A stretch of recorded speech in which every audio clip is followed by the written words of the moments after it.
Legislation to rein in car title lenders is advancing in the Virginia House. The House Commerce and Labor Committee voted 21-1 yesterday to send a bill to the House floor that would limit how much the companies could lend and charge borrowers. Currently, the lenders are unregulated, charge more than 300% interest, and can repossess a borrower's vehicle if he falls behind on the payments. The bill has already passed the state Senate. And joining us now to discuss the bill is State Senator Mark Obenshain of Harrisonburg. Senator, thanks for joining us. Bob, thanks for having me. Now, this bill was got a 40-0 vote in the Senate. Usually there's a little bit of concern about, I think it was 2 years ago, payday lending. Yeah. There was a controversy, but this one, it doesn't sound like there's much controversy, at least at this point. Well, payday lending for many years was a source of great controversy in Richmond, and there were annual fights in the General Assembly, and a lot of lobbyists made a lot of money representing payday lenders and, frankly, fighting payday lenders over the years. Over the past couple of years, the attention's turned to the title lenders, and, frankly, that's been an issue that I've been concerned about. I signed on as co-patron to a bill in 2004, my first session in Richmond, that was going to restrict title lending a little bit, and I introduced a bill in 2008 to address it, but it wasn't until after the payday lending issue really was ironed out that the attention of the General Assembly really shifted to some of the questionable and abusive practices dealing with title lending. So why do you think this is necessary? Are the interest rates just way too high that they're charging people? Well, you know, you've got to draw a line somewhere. If we had no lines, I guarantee you that there will always be people standing in line willing to borrow from a lender of last resort. Yeah, if we didn't have laws, people would be willing to borrow from the guy who's going to break their kneecap if they don't pay him back. It's just the way it is. Payday or title lending is it's problematic because many of these loans are really set up to fail.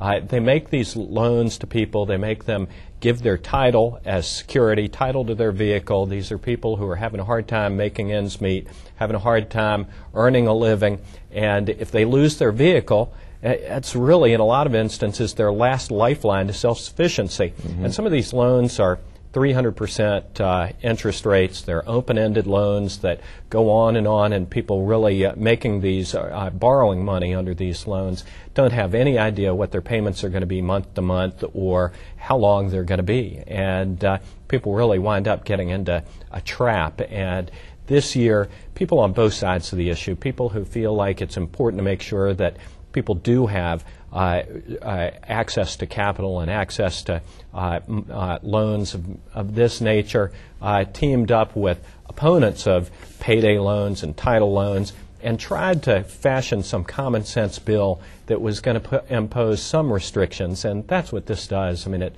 regulates, I keep saying payday lenders, but it regulates title lenders, subjects them to regulation by the State Corporation Commission. It outlaws these open-ended loans, makes them closed-ended. It sets a maximum term of 1 year. By being closed-ended, people know what their payments are month to month, and it really was an exercise in really bipartisan cooperation this year. Now, some might argue that this, one of the reasons it went through so easily is that it kind of fits, everybody could agree on it, but it's not tough enough. I mean, still, it has an interest rate for the first $700 of the loan of 22% monthly, which is multiplied out 264%. I mean, is it tough enough? Well, I don't know. I think a calculated judgment was made that these types of lenders need some regulation, and the patron of the bill and the interest who were aligned for and against got together and decided this is the best we can do this year. And it represents some significant progress, and I suspect that we're going to see more in years to come. And it is important to make sure that people have access to loans and capital, and we don't want to shut down all available avenues for them. But but we certainly have to make sure that people aren't taken advantage of. And so this will probably go before the House next week, and would, of course, become law then this year. Well, it should, and there are going to be differences between the House version and the Senate version, and at some point we're going to have to work out those differences. Okay. Well, we'll see how it moves along. State Senator Mark Obenshain, representing Harrisonburg and the district surrounding him, thanks so much for joining us. Bob, thanks for having me. Okay, and now let's send it to